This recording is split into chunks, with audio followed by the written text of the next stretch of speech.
আমাদের খুব ওই ট্রেন আসলে দেখা যায় যে ওই 2টা বগি মাত্র ছাউনির মধ্যে থাকে, বাকিগুলা কিন্তু ওই যে বৃষ্টি পড়লে যাত্রীদের একটা সমস্যা হয়। কাজে যাত্রী ছাউনিটা মধ্যে একটু বড় করা দরকার। আরেকটি সমস্যা রয়েছে যে এখানে কিন্তু পীরগঞ্জ, রানীশঙ্কল এবং হরিপুর 2 উপজেলার মানুষ কিন্তু আমাদের পীরগঞ্জে আসেন, এবং এখানে রেলের অবস্থা কিন্তু খুবই ভালো। এখানে সরকারের রাজস্ব ইনকামটা কিন্তু অনেক বেশি হয়, এবং এখানে যে রেল ঘুমটি নামে একটা জায়গা রয়েছে, আপনি যখনই যাবেন যে খাল খনন প্রকল্পে আপনি দেখতে পাবেন সেখানে কিন্তু দুর্ঘটনা ঘটার খুবই সম্ভাবনা। কারণ সেখানে মানুষ পারাপার করে, সেখানে যদি একটা আপনার ওভার ব্রিজের, এটা কিন্তু ঠাকুরগাঁও রোডেও কিন্তু তাই তাই অবস্থা ওইখানে এবং পীরগঞ্জে, এই 2 জায়গায় আমার মনে হয় যে যদি ওভার ব্রিজের একটা ব্যবস্থা করা হয় তাহলে একটা যানজট মুক্ত একটা সুন্দর একটা পরিবেশ আমাদের পীরগঞ্জে হবে। যাক, আমি বক্তব্য দীর্ঘায়িত করব না। আমি আবারও জেলা প্রশাসক মহোদয়কে আমাদের পীরগঞ্জবাসীর পক্ষ থেকে ধন্যবাদ জানিয়ে এবং ওনার সুস্বাস্থ্য কামনা করে আমার বক্তব্য শেষ করছি। খোদা হাফেজ। বাংলাদেশ জিন্দাবাদ। অনুশাসনের বিষয়গুলো গুরুত্ব দিতে হবে। আমাদের যে ধর্মীয় উপাসনালয় আছে, মসজিদ, মন্দির, গির্জা, এইখানেও ধর্মীয় অনুশাসনের বিষয়গুলো গুরুত্ব দিয়ে কি করতে হবে, তাহলেই আমরা হয়তো এখান থেকে নিস্তার পেতে পারি।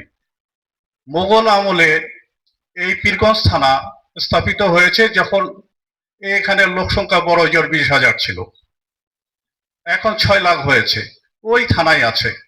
এখানে কোনো তদন্ত কেন্দ্র হয় নাই, আর কোনো ফাঁড়ির ব্যবস্থা হয় নাই, পুলিশের সংখ্যা বাড়ে নাই।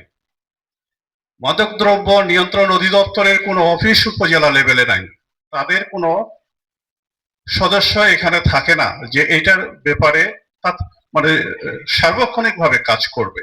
কাজেই আমাদের পরিবারগুলোকে এগিয়ে আসতে হবে। আমরা এখানে পুলিশ, উপজেলা প্রশাসন সর্বাত্মক চেষ্টা করছি। প্রতিনিয়ত আমরা মোবাইল কোর্ট করছি, জেল দিচ্ছি যতদূর করা সম্ভব, অন্যান্য কার্যক্রম আমাদের তো আছেই। কাজেই আমি অনুরোধ করব আমাদের পরিবারকে আমরা, আমাদের সন্তানদেরকে আমরা দেখে শুনে রাখি, তাহলেই হয়তো এটা নিয়ন্ত্রণে থাকবে। ধন্যবাদ সবাইকে। আসসালামু আলাইকুম। ফ্যামিলি প্ল্যানিং অফিসের নিজস্ব ভবন আছে, শুধুমাত্র পীরগঞ্জে নাই।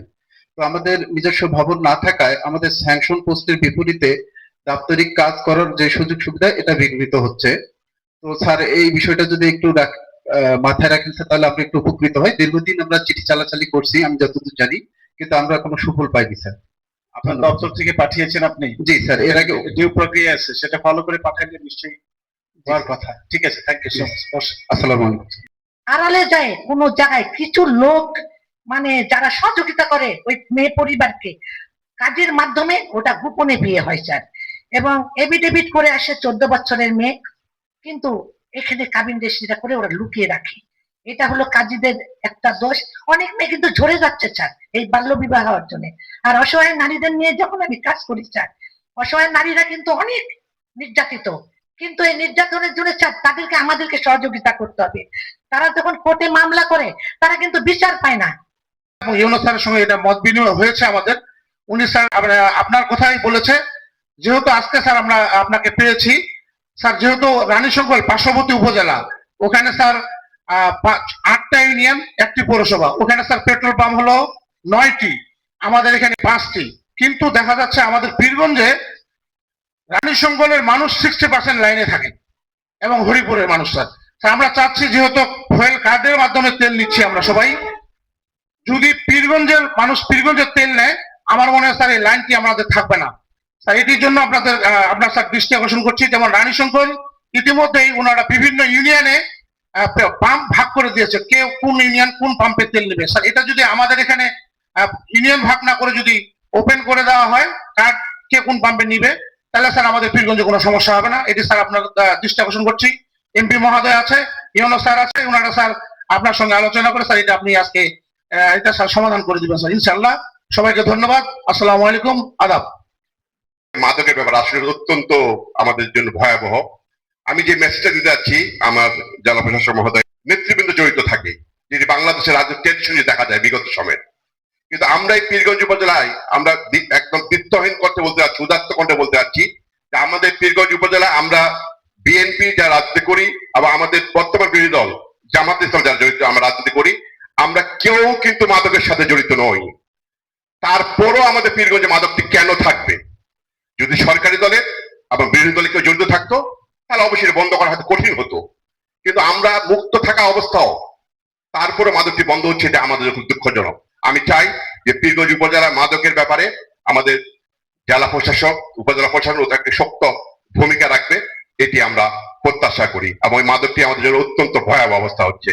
আর যেটি বলবে যে রাজা যেটি বলবে পেট্রোল পাম্পের কথা, আসলেও পার্শ্ববর্তী আমার দিনাজপুরে আছে যে উপজেলাধীন আছে প্রতি পেট্রোল পাম্পে, কিন্তু আমাদের ঠাকুরগাঁও জেলা আছে জেলাধীন। ঠিক আছে, আমাদের ঠাকুরগাঁও জেলায় কিন্তু প্রথম শুরু করেছিল এই জ্বালানি কার্ড। এটি অবশ্যই আমাদের জন্য গর্বের ব্যাপার, যেটি করা বাংলাদেশে গৃহীত হয়েছে। তা আমার প্রস্তাব হচ্ছে যে গোটা ঠাকুরগাঁও জেলা শুধু উপজেলাধীন যদি কার্ডগুলা করা যায় তাহলে অনেকটা ভিড় কমবে। আমরা সরকারি দলের লোকজন আমরা খুব বিব্রত হচ্ছি যখন আমরা পেট্রোল পাম্পের সামনে যাচ্ছি, যে জ্বালানি কার্ড দেওয়ার পরও এখনো 2 ঘন্টা সময় লাগে। এটি আমাদের জন্য অত্যন্ত বিব্রত।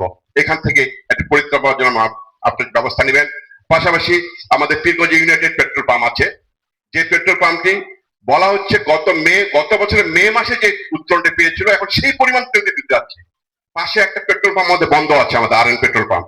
সেক্ষেত্রে এই ইউনাইটেড পেট্রোল পাম্পকে পর্যাপ্ত পেট্রোল দেওয়ার ব্যবস্থা রাখার জন্য আমি আমার জেলা প্রশাসক মহোদয়কে আমি অনুরোধ করবো। পরিশেষে আবারও সবাইকে ধন্যবাদ জানিয়ে সবার সুস্বাস্থ্য, মঙ্গল এবং দীর্ঘায়ু কামনা করে আমি আমার কথা শেষ করছি। সবাইকে ধন্যবাদ। আসসালামু আলাইকুম। আদাব। স্যারের ব্যস্ততা আছে, আমাদের আসলে অনেক কথা বলার ছিল, কিন্তু সংক্ষেপেই বলছি। আমরা পীরগঞ্জ অত্যন্ত একটা সমৃদ্ধ উপজেলা এবং পীর দরবেশদের আশীর্বাদ পুষ্ট উপজেলা হলো পীরগঞ্জ উপজেলা। এটি একটি শান্তিপ্রিয় এবং সকল ধর্মের এখানে সৌহার্দ্যপূর্ণ অবস্থানের মধ্য দিয়ে আমরা কিন্তু এখানকার মানুষ চলাফেরা করি। এখানে আমাদের বড় একটি শালবন আছে দুটি, একটি 500 একরের, একটি 200 একরের। আমাদের সীমান্ত প্রায় 12 কিলোমিটার সীমান্ত আছে।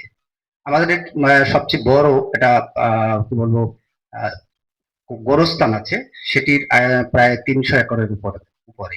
সেটি সম্ভবত বাংলাদেশের মধ্যে আমরা বড় মনে করি, যদিও এটি ঐতিহাসিক কোনো বা তথ্য নাই। সেরকম একটা উপজেলায় স্যার এসেছেন, আমরা স্যারকে ধন্যবাদ জানাই। আমাদের সমস্যা কিছু রয়েছে, সে যেই সমস্যাগুলো এর মধ্যে বিভিন্ন সময় আলোচনা হয়েছে, আপনার দৃষ্টিগোচর হয়েছে কিনা জানি না, আমি একটু 2-1টি বলতে চাই। যেমন আমরা এখানে যে পৌরসভা আছে, সেই পৌরসভায় আমাদের কোনো তহসিল অফিস নাই। আমাদের এই পৌরসভার যে জায়গা জমি আছে, সেই জায়গা জমির আমাদের ইউনিয়ন ভূমি অফিসের কাজকর্ম সারার জন্য সেটি গোদাগাড়ি নামে একটা জায়গা আছে, সেটি পীরগঞ্জ থেকে প্রায় 6 কিলোমিটার দূরে। আমাদেরকে সেখানে ভূমি সংক্রান্ত কাজে যাওয়ার জন্য সমস্যায় পড়তে হয়। আমি প্রস্তাব রাখছি পীরগঞ্জ পৌরসভার জন্য আলাদা একটি তহসিল যদি অফিস করা হয় বা তহসিল করা হয়, তাহলে পীরগঞ্জ পৌরবাসী উপকৃত হবে। আমি স্যারের কাছে এই দাবিটা রাখছি। আরেকটা বিষয় হলো, আমাদের স্যার এখানে রেল স্টেশন আছে। এই রেল স্টেশনটি পীরগঞ্জ, রানীশঙ্কল এবং হরিপুরের মানুষ এখানে যাওয়া আসা করে। এখানকার রাজস্ব আয় ঠাকুরগাঁয়ের রেল স্টেশন পাশাপাশি ছোট আছে, একটি প্ল্যাটফর্ম আছে, সেই প্ল্যাটফর্মেও একটা যাত্রী সামনে অলরেডি নাই। আমাদের মানুষকে কঠিন ভোগান্তির মধ্যে পড়তে হয়। সেটির ব্যাপারে জেলা প্রশাসনের পক্ষ থেকে আমি কি উদ্যোগ নেওয়া যায় আমি দৃষ্টি আকর্ষণ করছি। আমরা খুব যানজটের মধ্যে আছি এখানে স্যার। সেই যানজটটি হলো, এরই মধ্যে নানান ভাবে আলোচনা হয়েছে, ফুটপাথ গুলো দখল হয়েছে, সেগুলোর বিষয় ইতিমধ্যে আলোচনা হয়েছে। কার্যকরী যে পূর্ব চৌরাস্তা নামে একটি আমাদের মোড় আছে সেখানে এবং বটতলায় ওটা ট্রাফিক দেওয়া যায় কিনা, সেটি দিলে পুলিশ বিভাগের সঙ্গে সমন্বয় করে এখানে যদি ট্রাফিক দেওয়া যায়, সেটি হয়তোবা আমরা পীরগঞ্জবাসী উপকৃত হব। এখানে কিছু পশুর হাটে কিছু সমস্যা আছে, যেমন রাস্তায় পশুর হাট, এটি আমাদের জন্য সমস্যা। এবং এই হাটগুলোতে বিশেষ করে জাল টাকার একটু প্রবণতা লক্ষ্য করা যায়।